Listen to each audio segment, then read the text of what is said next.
So, Edward, it's good to see you again. I mean, we met back at the Long Beach Comic Con, I believe, or Comic Yeah, Expo. I can't remember which one. I think it was the Comic Expo, the Yeah, that January was the one. last one. Yeah, Hmm. back when conventions were actually a thing, and you had a booth Yeah. for Finish Line Comics and for your comic book Immortal Era, and now you're doing a Kickstarter for I think it's issues 2 and 3, right? Yes, issues 2 and 3 together, because issue 2 came out in Mhm. January. That's when you would have seen my booth. And then, like you said, when cons were happening, so the cons kind of froze. So I didn't get the chance to really sell it like I would have if the year had gone, you know, as it had started. So once COVID came in, every con I was going to do shut down. So I Mhm. only had 2 cons to really promote issue 2. So I thought, you know what, most people didn't get a chance to get it, so I may as well put it as part of this Oh, Kickstarter. okay. That makes sense. Well, let's talk about the story of it. It's awesome futuristic story you came up with. I think if I remember, it has over 200 years. There hasn't been any deaths in this future. Yeah. So basically, yeah, that's what happens is in the year 2000, there's this mysterious event that makes everybody completely immortal, but they don't Oh, get any kinds of abilities, no kinds of special powers. They continue to age, they continue to get diseases, get sick. They just can't actually die from them. So we have one of my main characters is a decapitated head. He builds himself a little flotation device and just keeps living on, and I we love just it. see what a mess the world would be if nobody was able to die. So 200 years fast forward, and we focus on a group of people who live in an abandoned subway. Uh, So they're forced to live underground because there's so much overpopulation on these surface cities that they're limiting births to just 12 a year. So oh anybody wow. who's born illegally, they have to go hide underground, and it's overrun with gangs, cannibals, and just fighting for every morsel that you can find. And there's one little village that was established by actually the decapitated head.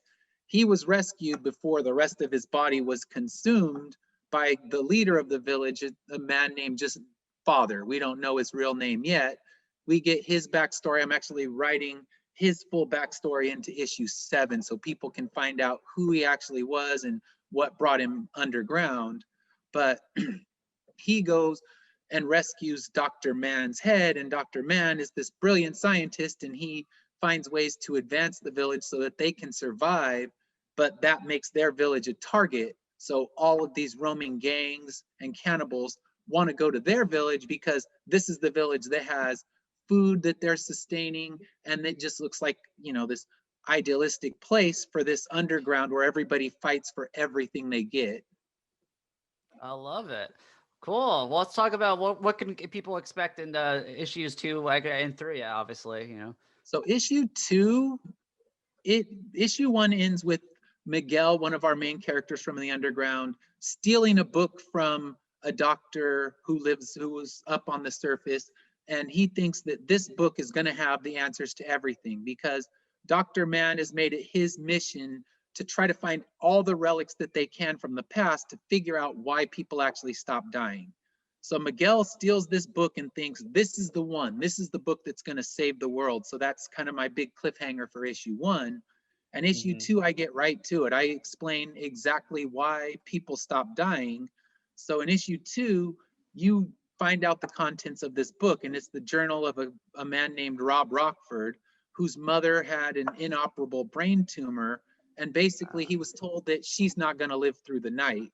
So he goes out and he's just upset and wandering, kind of aimlessly, and stumbles into a psychic. Well, he thinks is a psychic, but is actually a powerful witch who's manipulating all of these things to make it so that he can stop death that night. So in the year Oh. 2000, he creates the event that makes all of death stop occurring.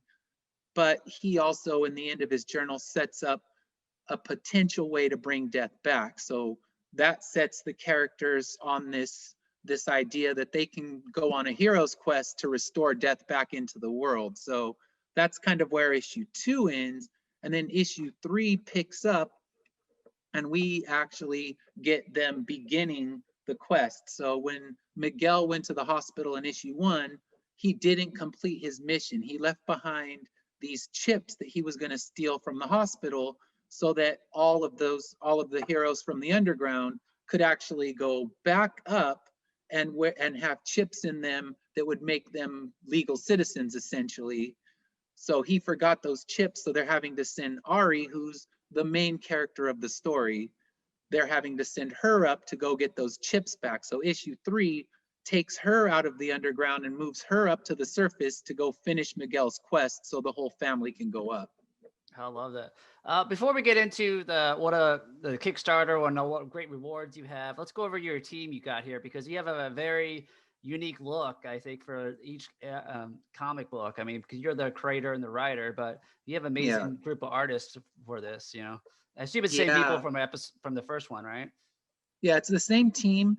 The full team is intact, and I mean, I think the whole team is kind of passionate about the project. So everybody's coming in, and we're just, they're making money, but I'm sure they could make more, because the colorist on my book, she's actually working as an animator, and she's worked on the Doctor Who comics. So she could definitely get a better payday than I'm offering, but I think the passion for the story is what's keeping us around. So my main artist, he does the pencils and the inks, is Cesar Oliveira, and he still does everything standard pencil and paper.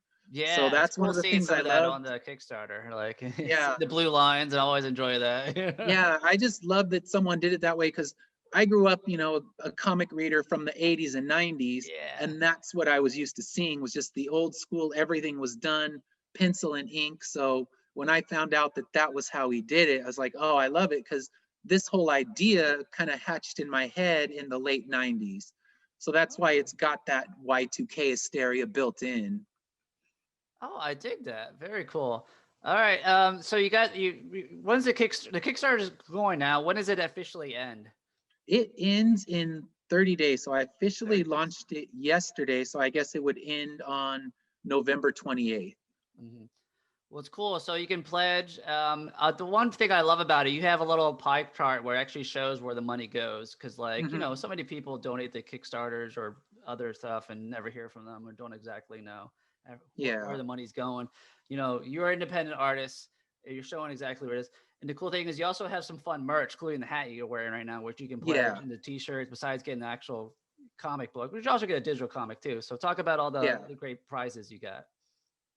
So I started with just the digital comics, and I tried to make them the cheapest digital comics you'll find on Kickstarter. So my digital comics are $2 a piece. I see a lot of people charging $5, and I thought, that's what you pay for a real book. Yeah, I'm not going to charge $5 for a digital copy when it cost me nothing to get it made. When my letterer is creating the book, he automatically moves it down to PDF. So it's nothing for me to get a digital copy. So, I mean, I need to sell it for something, but I figure if I can sell you all 3 issues for $5, you're really getting a good bargain, I hope. And I've seen digital copies where people want 5 or more. And I thought, I'm going to be the cheap one, because I want you hooked on my story. That's my goal in the end. So if you can get it for $2 and you enjoy it, maybe you'll want a floppy copy, because collectors like me, I have to have something I can hold in my hands. That's why I have huge collection of vinyl records and action figures and things, because it's one of those things I like to be able to hold what I actually purchased, not buy an MP3, but buy the album and actually own the thing. So we have the digital copies, but then we have the actual hard copies of the book, and I do a standard print of each issue, and then I do a short print. So Caesar always creates 2 covers for the book. Nice. And one of those will get the standard printing, which is between 350 and 500.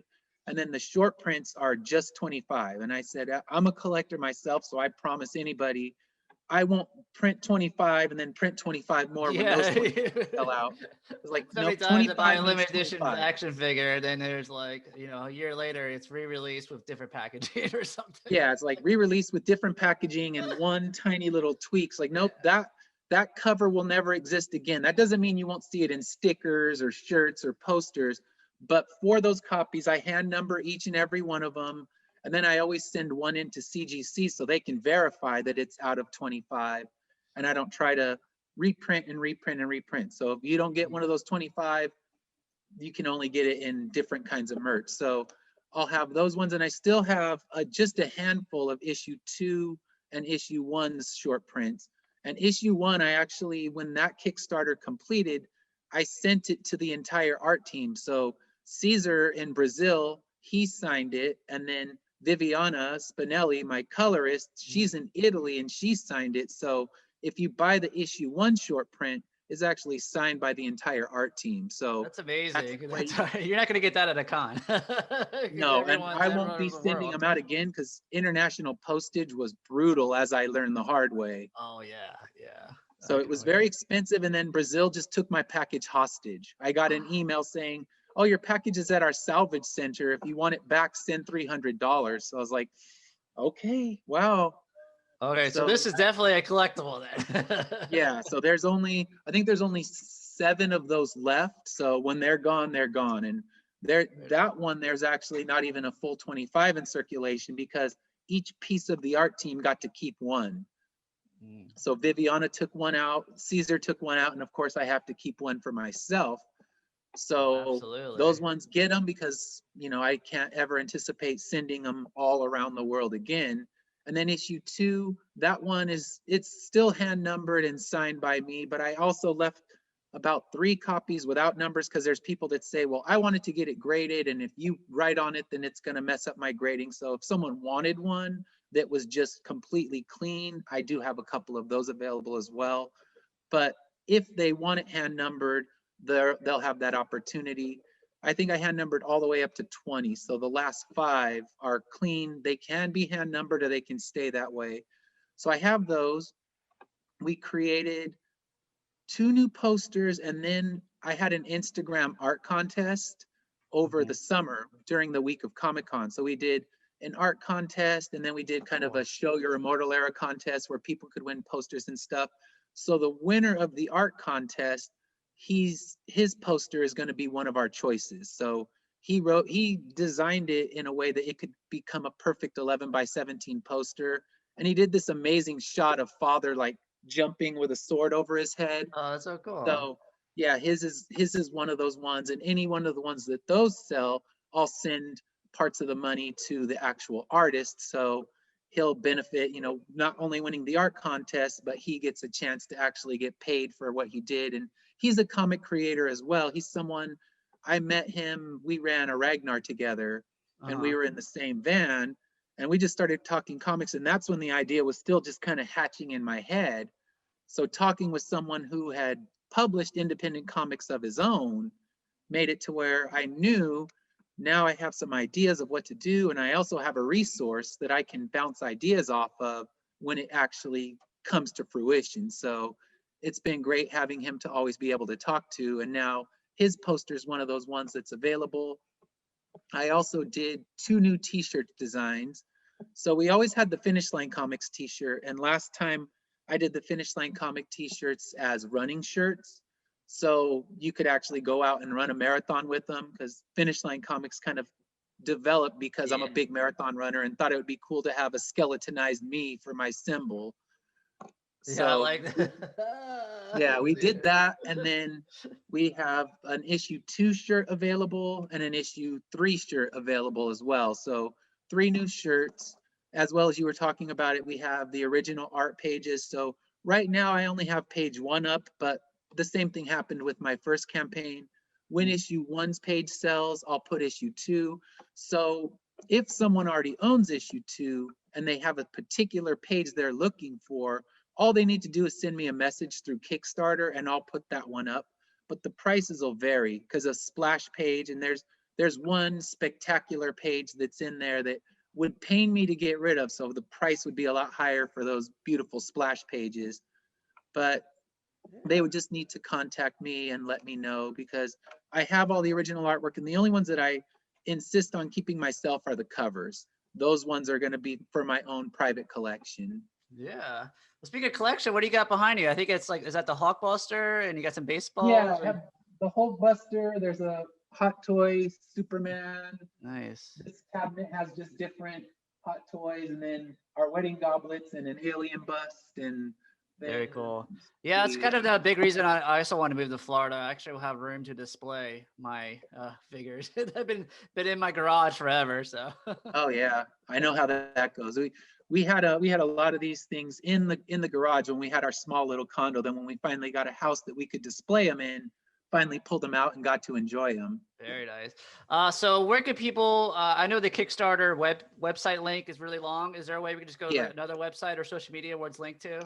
If you follow me on Facebook Mhm. under Finish Line Comics, there's a link right there that you can go to. And the same thing with Instagram. If you follow the Instagram, the link is right there in my bio on the Finish Line Comics one, and then Twitter as well.